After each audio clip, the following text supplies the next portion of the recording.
1. Introduction. My name is Ida. I am a nurse. I work at a big hospital in my town. My job is important, but it is sometimes hard. I often work at night. When my work finishes, the sun is not in the sky yet. The streets are dark and quiet at this time. This night was like many other nights. I finished my work. I felt very tired. I said goodbye to my friends at the hospital. Then I started my walk home. My home is not very far from the hospital. I like to walk because it helps me think. The air was cool. The streetlights made long shapes on the ground. I held my purse close to my body. My purse had my keys, my phone, and a little money. I was thinking about going to sleep. I wanted my bed. Suddenly, a man ran very fast next to me. He was very quick. He grabbed my purse. I shouted, "Hey, stop, that's my purse." My heart jumped. I felt scared, but I also felt angry. I started to run after him. He was very fast. He looked back at me. He shouted, "Stay away." But I did not stop running. I needed my purse. He ran around a corner. I followed him. He was faster than me. Then he turned and pushed me. I fell down onto the hard street. My knee hurt a lot. I watched him run away into the dark night. I felt water in my eyes. My purse was gone. Just then, I heard a door open. A light came from a small shop near me. I did not see the shop before. A man stood in the light. He looked at me on the ground. Then he looked at the man who was running away. He did not say any words. He just started to run after the thief.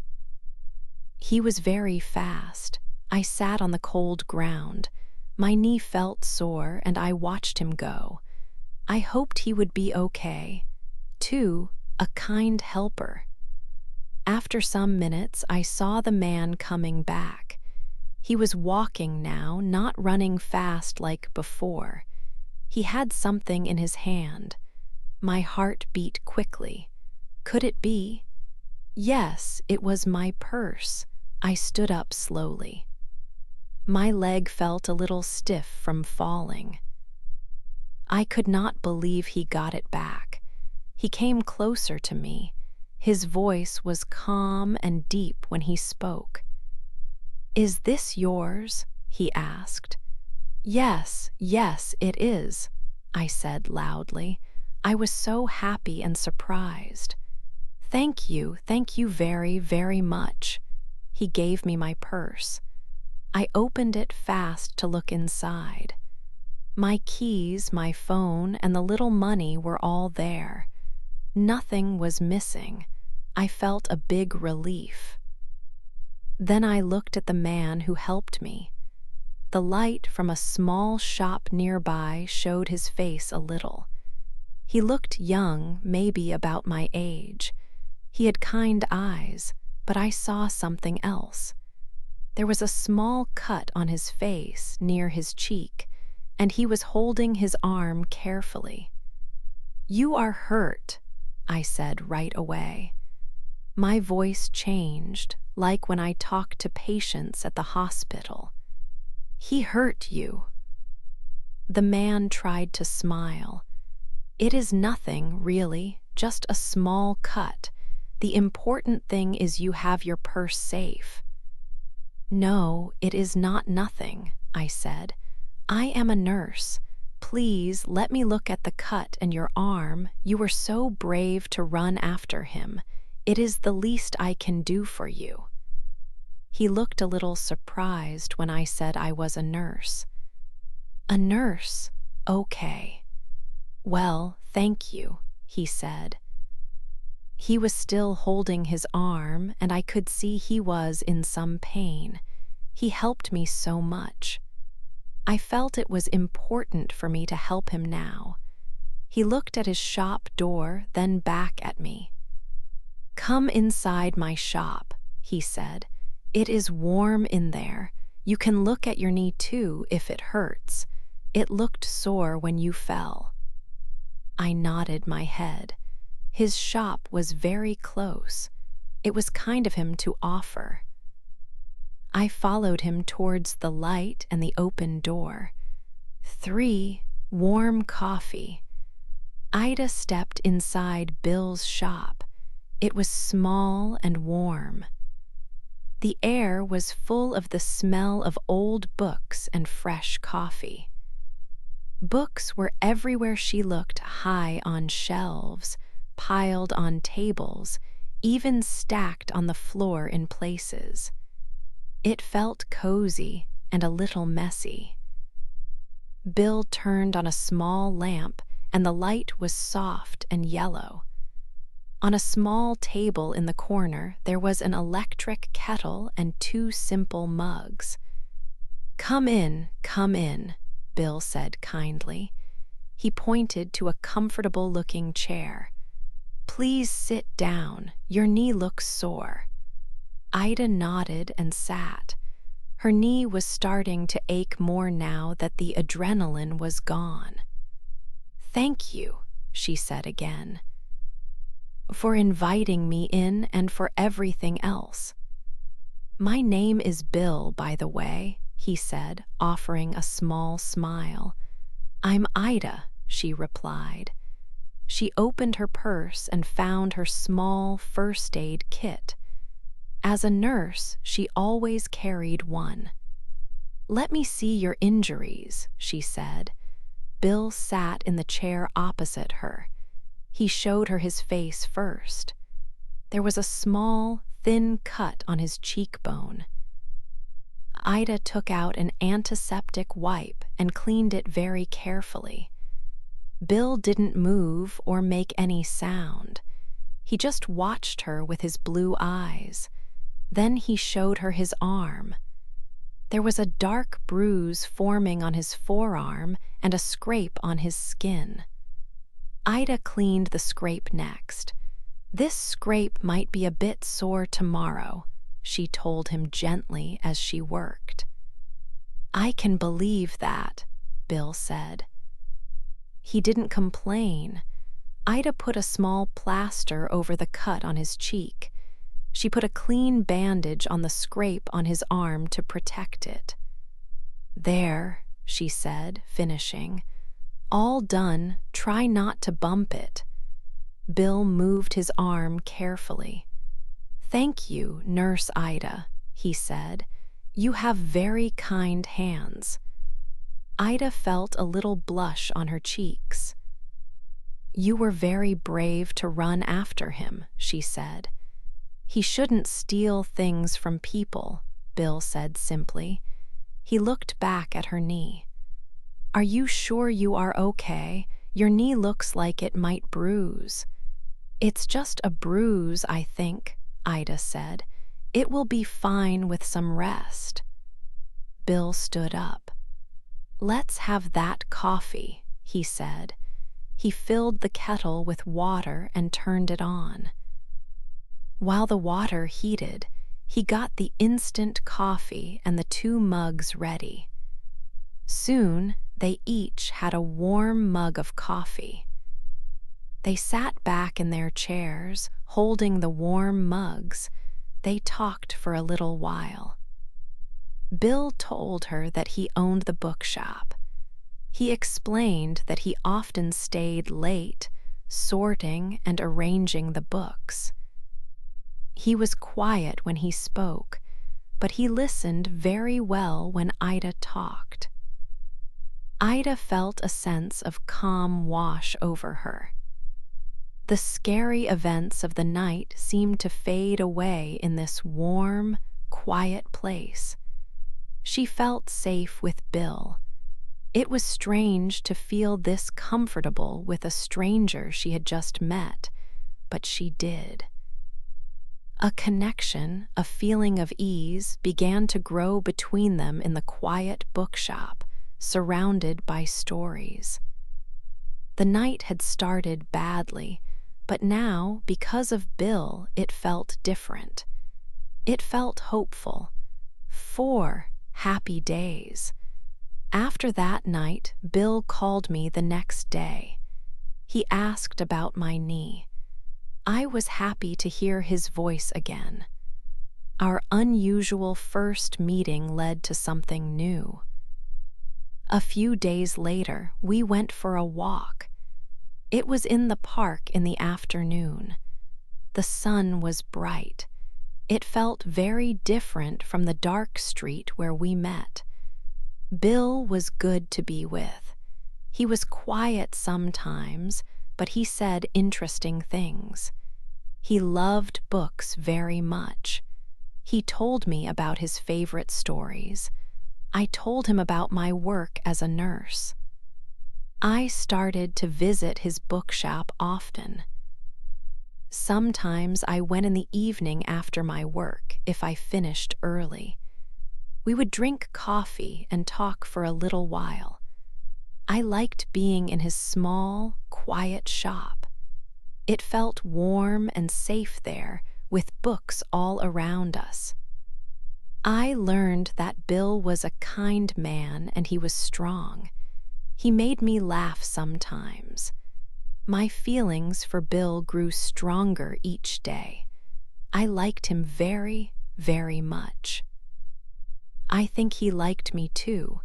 He always smiled when he saw me. His blue eyes seemed to sparkle when he looked at me. My friends at the hospital saw that I was happier. My friend Sarah asked me about it. I told her about Bill. I said, "He is wonderful." And I meant it. We went to the cinema together. We had dinner at a small restaurant. Everything felt new and exciting with Bill. I felt like I was in a happy dream. He was always a gentleman. He always walked me home. Sometimes I wondered about his life before I met him. He did not talk about his family or where he grew up. It was like a small mystery. But I was so happy just being with him. I thought, I will learn about these things later. For now, the happiness I felt with Bill was enough. It was more than enough. 5, a sad talk. We were happy for many weeks. Bill was very good to me. He always remembered small things like my favorite tea. He brought me simple flowers sometimes. I loved them very much. But one evening we had an argument. It was the first time we argued. It felt very bad. I was at his bookshop. It was quiet and comfortable, like usual. I asked him about his family. It was not a difficult question.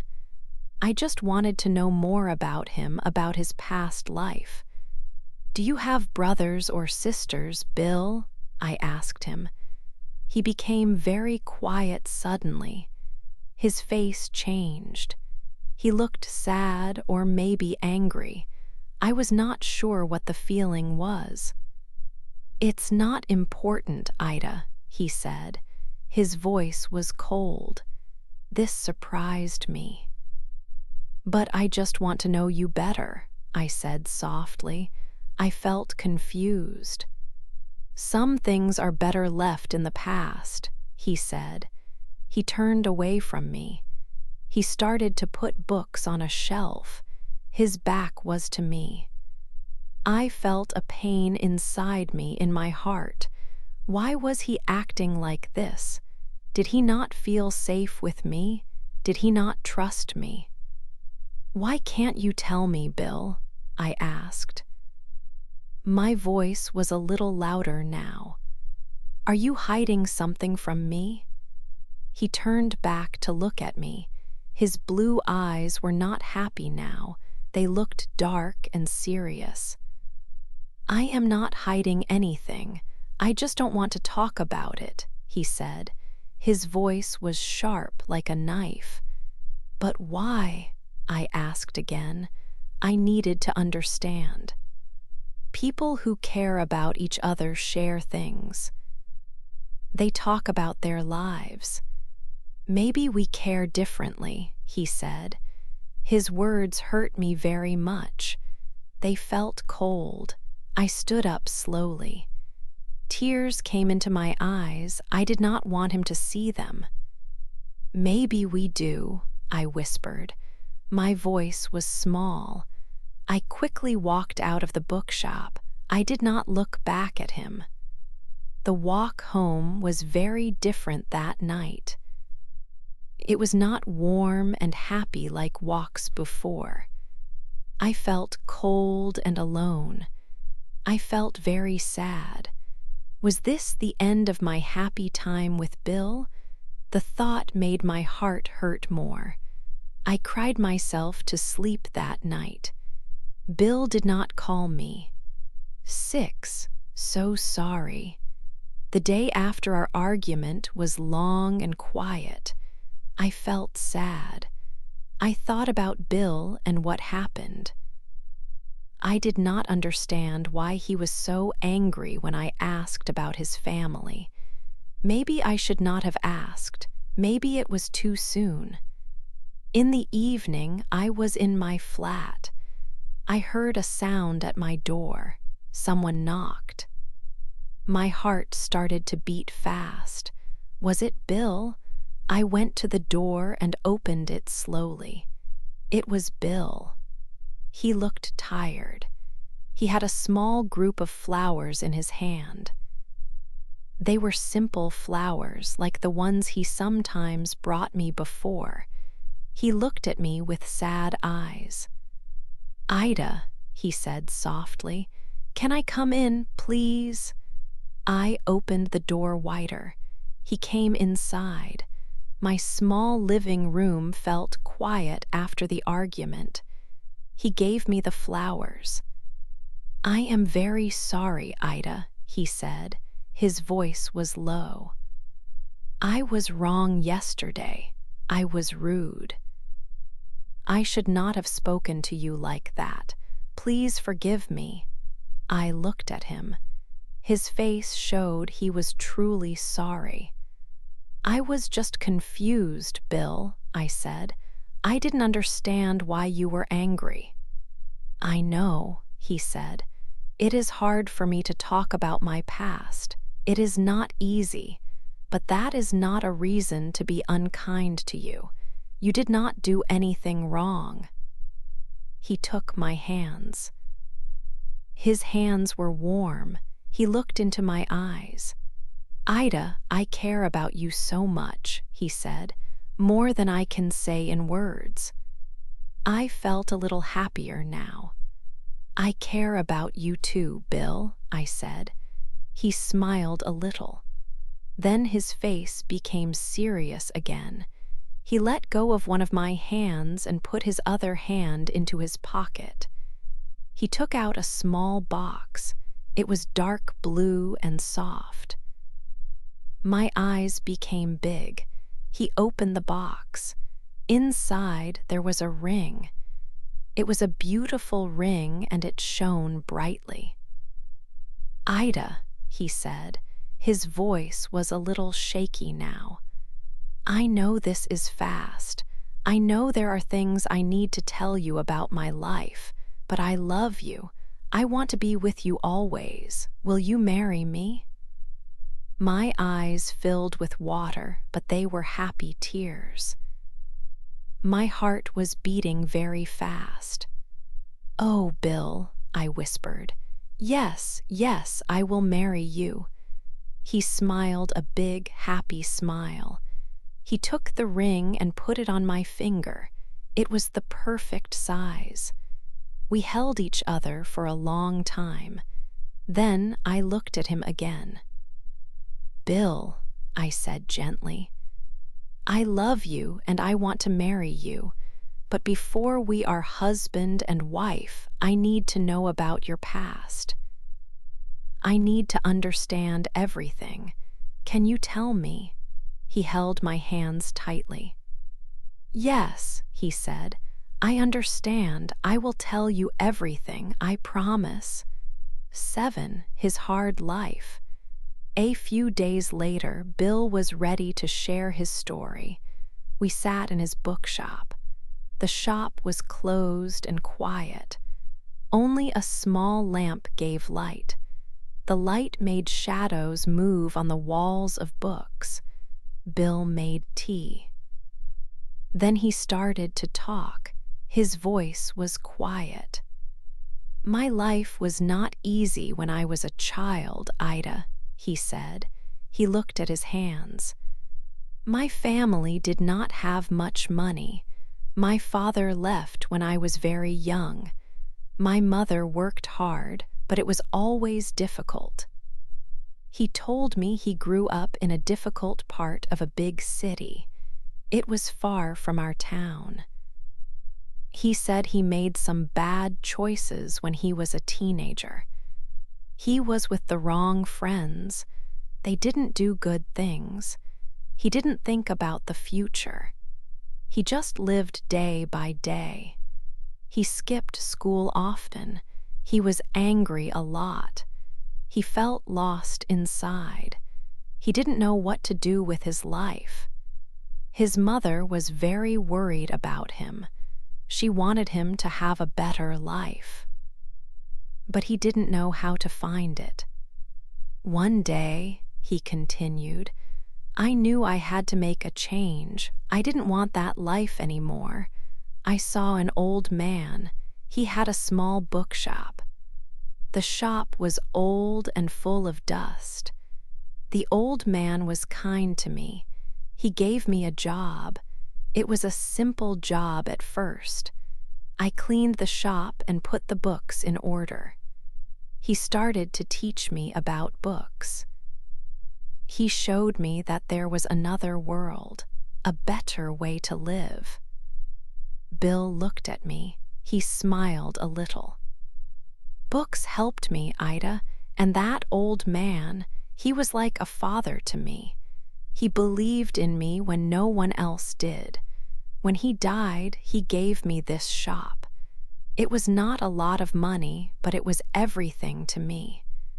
I moved here to start my life again, to be a different person, to be the man he thought I could be." He stopped talking for a moment. "I was afraid to tell you, Ida," he said softly.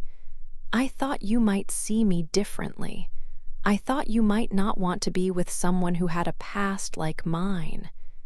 Tears came to my eyes. I held his hand tightly. "Oh, Bill," I said, "your past does not change how I feel. It makes me love you more. You are strong. You changed your life. You built something good here. You are a good man, Bill." He looked at me. His blue eyes were bright. He lifted my hand and kissed it gently. "Thank you, Ida," he whispered. "Thank you for understanding me." That night, I felt very close to Bill. I knew his heart now. I knew about his struggles and his strength. I loved him completely. People in town sometimes whispered about the quiet man in the bookshop. They didn't know him, but I did. His past didn't matter. Only us now. 8. A new life. I listened to Bill tell me about his past. My heart felt warm. His story did not make me love him less. It made me love him more. He was so strong to change his life. He was a good man. I told him that his past did not change anything for me. It showed me how brave he was. He started a new life for himself, and now we would start a new life together. He smiled. His blue eyes looked happy. Our wedding was not big. We wanted it to be simple and special. We chose the small garden behind Bill's bookshop. It was a beautiful place, full of flowers and green plants. The sun was shining on the day we got married.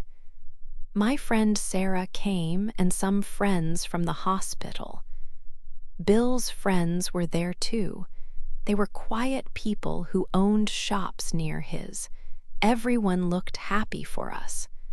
I wore a simple white dress. Bill wore a nice suit. He looked very handsome. When I walked to him in the garden, he smiled his best smile. He took my hand. We stood there and said our wedding words. Bill promised to love me and be honest. He promised to share his life with me. Then it was my turn. I promised to love him, help him, and build a happy future with him. We put rings on each other's fingers. Then Bill kissed me. Everyone clapped. I felt so much joy inside. After the wedding words, we had a small party in the garden. We ate cake and drank juice. Bill's friends told me how happy they were that he found me. They said he deserved to be happy. I knew he did.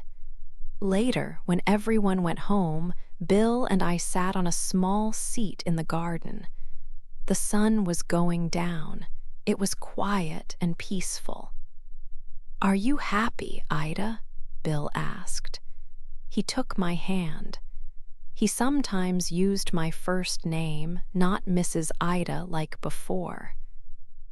"Very happy, Bill," I said. I put my head on his shoulder.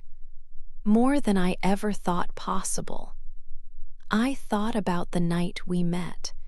It started with something bad, but it brought me to Bill. Now we were married. We had a new life together.